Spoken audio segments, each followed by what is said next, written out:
Hi friends, welcome to Samayal. இன்னைக்கு நம்ம சேனல்ல பார்க்க போற ரெசிபி வந்து ரோட்டு கடை எம்டி சால்னா.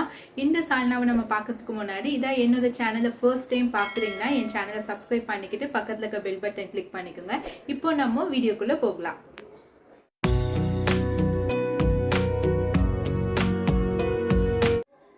Friends, இந்த சால்னாவோட இன்கிரிடியன்ட்ஸோட லிஸ்ட் வந்து நான் உங்களுக்கு டிஸ்கிரிப்ஷன் பாக்ஸ்ல நான் உங்களுக்கு கொடுத்துருக்கேன். அடுத்தது வந்து நான் இன்னைக்கு வந்து வெறும் எம்டி சால்னா மட்டும் தான் பண்றேன். உங்களுக்கு பரோட்டா ரெசிபி வேணும்னா நீங்க கமெண்ட்ல எனக்கு கமெண்ட் பண்ணுங்க. நான் உங்களுக்கு பரோட்டா ரெசிபியும் நான் அப்லோட் பண்றேன். ஃப்ரெண்ட்ஸ், இப்போ ரோட்டு கடை எம்டி சால்னாக்கு நான் வந்து ஒரு பேன் வச்சிருக்கேன். இது ஒரு 2 டீஸ்பூன் ஆயில் ஹீட் பண்ணி வச்சிருக்கேன். இப்போ ஃபர்ஸ்ட் வந்து நம்ம தேங்காய் இதெல்லாம் அரைச்சி எடுக்கணும். அதுக்காக வடக்கி அரைக்க போதும். அதுக்காக நான் தேங்காய் வந்து ஒரு 1/4 கப் எடுத்துருக்கேன். நல்லா இந்த பின்னாடி இருக்க அந்த ஓடை வந்து எடுத்துதுங்க. அந்த ஓடில் தான் கொலஸ்ட்ரால் இருக்குன்னு சொல்லுவாங்க. அதுக்காக நான் ஓடை எடுத்துட்டு நான் நல்லா கட் பண்ணி வச்சுருக்கேன். இப்போ இதை இந்த ஆயிலில் ஆட் பண்ணிக்கலாம்.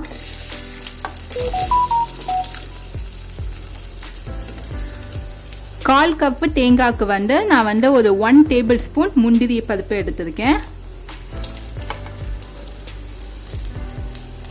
இது கூட ஒரு 1 டேபிள் ஸ்பூன் கசகசா, சோம்பு வந்து ஒரு 1/4 டீஸ்பூன், ஏலக்காய் 2, 3 லவங்கம், ஒரே ஒரு பட்டை.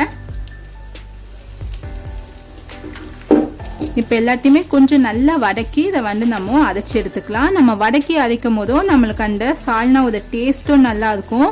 உங்களுக்கு வந்து ரொம்ப நேரம் வந்து இந்த சால்னா வந்து தேங்காய் போட்டிருக்கிறதால கெடாமல் இருக்கும்.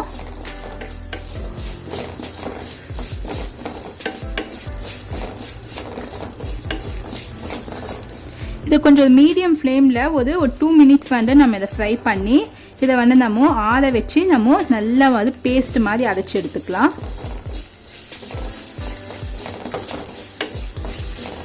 ஃப்ரெண்ட்ஸ், இப்போ பாருங்கள், ஒரு 2 மினிட்ஸ் வந்து இதை நல்லா வந்து நான் ஃப்ரை பண்ணிட்டேன். இப்போ இதை வந்து மிக்ஸி ஜாரில் போட்டு நம்ம நல்லா ஆற வச்சு பேஸ்ட் மாதிரி அரைச்சி எடுத்துக்கலாம். ஃப்ரெண்ட்ஸ், இப்போ வந்து நம்ம கிரேவி பண்ணுறதுக்கு நான் அதே பேனே எடுத்துருக்கேன். அதே பேனில் ஒரு 2 டேபிள் ஸ்பூன் ஆயில் ஹீட் பண்ணி வச்சுருக்கேன். இப்போ இது கூட சோம்பு வந்து ஒரு 1/4 டீஸ்பூன் ஆட் பண்ணிக்கலாம். சோம்பு வந்து நல்லா பொரிஞ்சிடுச்சு. இப்போ ஒரு 2 வெங்காயம் ஓரளவுக்கு நான் ஸ்லைஸ் பண்ணி வச்சுருக்கேன். இப்போ இதில் ஆட் பண்ணிக்கலாம்.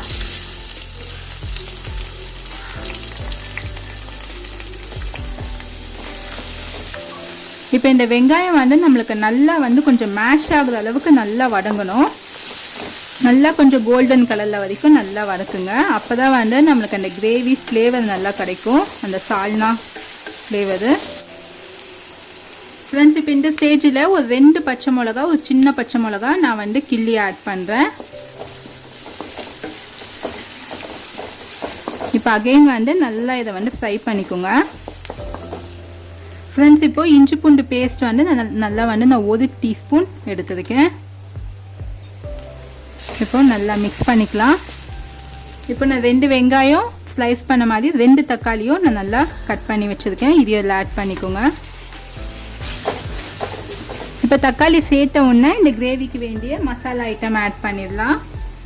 மஞ்சள் பொடி ஒரு 1/4 டீஸ்பூன், வெறும் மிளகாய் தூள் ஒரு 1 டீஸ்பூன் எடுக்கிறேன்.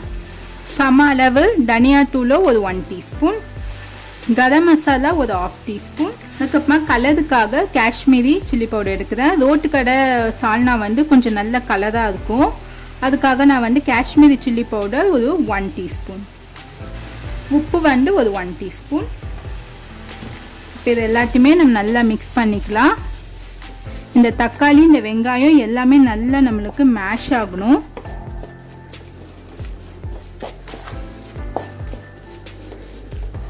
ஃப்ரெண்ட்ஸ், இப்போ பாருங்கள், இப்போ நம்மளுக்கு கிரேவி ஸ்டேஜுக்கு ஆயிடுச்சு. எண்ணெய் வந்து நல்லா வந்து பிரிஞ்சு வந்திருக்கு. இந்த மாதிரி ஸ்டேஜில் தான் நம்ம 2 கிளாஸ் தண்ணி ஆட் பண்ண போதும்.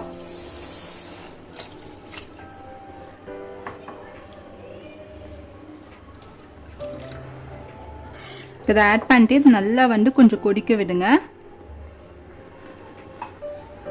கடைசியாக தான் நம்ம இந்த தேங்காய் பேஸ்ட் ஆட் பண்ண போதும். இந்த ரோட்டு கடை சால்னா வந்து நம்மளுக்கு கொஞ்சம் தண்ணியாக தான் இருக்கும், ரொம்ப கெட்டியாக இருக்காது.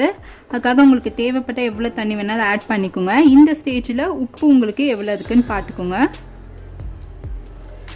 இப்போ வந்து லிட் போட்டு க்ளோஸ் பண்ணி ஒரு 5 மினிட்ஸ் வந்து இது நல்லா கொதிக்கட்டும். ஃப்ரெண்ட்ஸ் இப்போ 5 நிமிஷத்துக்கு அப்புறமா ஓப்பன் பண்ணலாம். இப்போ பார்த்தீங்கன்னா நம்மளுக்கு ஆயில் ஃபுல்லாக ஸ்ப்ளிட் ஆகி நல்லா வந்து கிரேவி ரெடி ஆகிருக்கு. இப்போ இந்த ஸ்டேஜில் நம்ம கோகோனட் பேஸ்ட்டை ஆட் பண்ணிடலாம். இப்போ நான் வந்து வதக்கி அரைச்சி வச்சுருக்கேன். கோகோனட் பேஸ்ட்டு நல்லா வந்து பேஸ்ட் மாதிரி மையாக அரைச்சி வச்சுருக்கேன். இப்போ இதில் ஆட் பண்ணிக்கோங்க.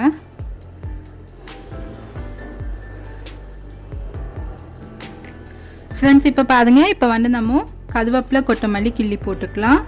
தேங்காய் போட்டதுக்கப்புறமா ரொம்ப நேரம் வந்து நீங்கள் கொதிக்க விடாதீங்க. ஒரு சிம்மில் வச்சு ஒரு 2 மினிட்ஸ் கொதிச்சா போதும். நம்மளுக்கு நல்லா குழம்போட ஃப்ளேவர் வந்து இங்கே நல்லா வருது. ஏன்னா வந்து நம்ம தேங்காவை அரைச்சி வதக்கி அரைச்சிருக்கிறதால நல்லா அந்த ஃப்ளேவர் மனம் நல்லா வருது.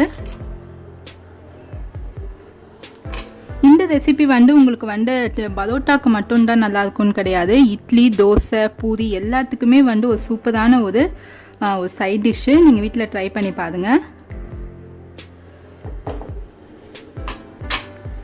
இப்போ 2 கொடி வந்தோடனே இதை நம்ம இறக்கி வந்து சர்விங் பவுலுக்கு ட்ரான்ஸ்ஃபர் பண்ணிடலாம். ஃப்ரெண்ட்ஸ் இன்றைக்கி வந்து நமக்கு ரோட்டு கடை எம்டி சால்னா சூப்பராக ரெடி ஆகிடுச்சு. எனக்கு வந்து இந்த ரெசிபி வந்து ஒருத்தவங்க பண்ணி காட்டுங்கன்னு சொல்லி ரொம்ப ரெக்வெஸ்ட் பண்ணி கேட்டாங்க. அவங்களுக்காக ஸ்பெஷலாக பண்ணுறேன்.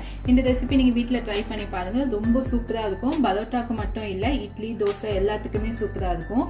இப்போ பாருங்கள், நான் பரோட்டா வந்து நான் எடுத்து நான் சர்வ் பண்ணி காட்டுறேன்.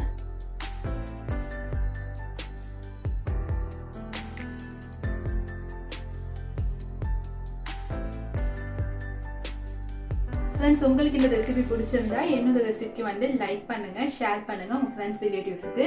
சுவையான உணவுடன் ஆரோக்கியமான வாழ்வு. தேங்க்ஸ் ஃபார் வாட்சிங்.